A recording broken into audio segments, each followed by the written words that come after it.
Announcement mga idols, another day, another weekend. Ang lakad natin ngayon mga idols ay pupunta tayo sa camping sa Guelph. Pero dumanang tayo dito sa LCBO dahil ito ay importante nating baon. Hindi tayo mabubuhay pag wala ito. Dumanang tayo ng mga ice, malalagyan natin mga cooler natin. Kasi napuno mga idols ang baon natin, mga cooler.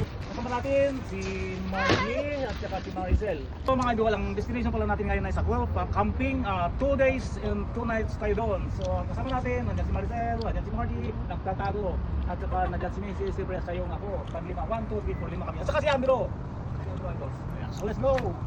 So mga idol, diba tayo dito sa gas station dahil ang biyahe natin ay long driving. Abutin tayo mga idol ng approximate is to abutin pa idols. Mula nung nag-open ng cannabis ay nung hindi pa open ng cannabis, pwede kang magkarga muna bago magbayad. Pero nung open na ng cannabis mga idol ay magbayad ka muna bago magkarga. Idol, sana may natutunan kayo sa mga marites ko. Yan ang idol, mag-ingat kayo. So let's go idol! So mga idols, nandito na tayo sa highway, medyo matraffic ngayon dahil rush hour. So yung estimate natin na 2 hours, baka more than 2 hours pa tayo marating doon sa destination natin. So marami pala kami idol, mga ilan kaming sasakyan. Magkikita-kita na lang kami doon. Mga kasama namin dito ngayon idol, 5 kami. Ako, si Andro, si Maricel, si Margie, at saka si Mrs. Kilala. Hi Maricel, Margie, agay ko lang, hi. Yeah. Makita na kayo, G. Makita ka niya yun. So mga idol, finally nakarating na tayo dito sa entrance papuntang camping site. Good afternoon sir. How are we doing? Yeah, fine, thank you. So, Camping? yeah. Perfect. You want to do me a favor? You can go find one of the parking spots over there. One of you guys just come up to the gatehouse here. We'll help you out, okay? Okay, and then we have one more car coming for our spot. Sure, I'll tell them the same thing. Okay, thank you so much. Dito idols, dahil kailangan natin magpa-register. So bababa tayo dito. So mga idols, nandito na tayo sa pila. Kaya natin magpa-register muna. Akala ko kasi diretso na tayo sa site, pero kailangan natin magpa-register. Papasok na tayo sa camping site natin. Itong araw mga idol, ito camping 1, 2, 3 1, 2, 2, 3. Kung makita ko lang matanggal. Kung makikita nyo dito mga idol ay parang sa atin, parang sa bundok ka talaga.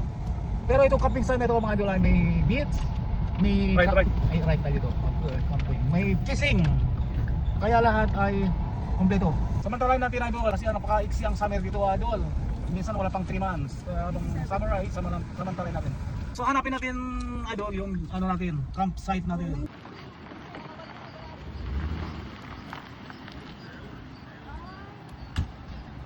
Finally idol, hanap natin yung campsite natin. So ito yung nakuha nating area. So maluwang-luwang. So parang nasa ako na tayo bukid ang idol.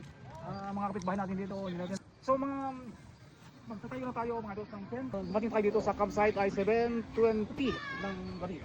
So magsisimula na tayo mag-unload ng mga karga natin. So nagsimula na kami idol nag-set up ng tent namin. Tapos din nagtagal idols ay natapos din. So finally idol, na-set natin yung mga tent natin. So finally naka-set up na tayo. So makita nyo idol, pagkatapos natin na-set up yung mga tent natin, tingnan nyo paano naman yung dalawa. Talaga namang madali na mag-relax talaga. So hanggang dito muna tayo idol. Sana abangan ninyo ang karugtong ng video ito. Thank you mga idols for watching.